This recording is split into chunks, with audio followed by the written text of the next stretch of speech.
तो दोस्तों 365 days challenge का ये एक और पार्ट है।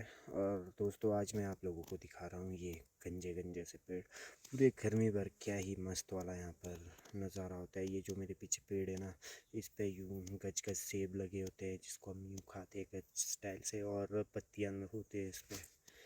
तो आजकल देख सकते हैं सारे पत्ते वत्ते जड़ गए, सेब सूब ख़त्म। और इससे आप लोग क्या समझते हैं दोस्तों? पता है, यही तो ज़िंदगी है दोस्तों। फिर भी आप लोग समझते नहीं है कि चैनल को सब्सक्राइब करके जाना होता है।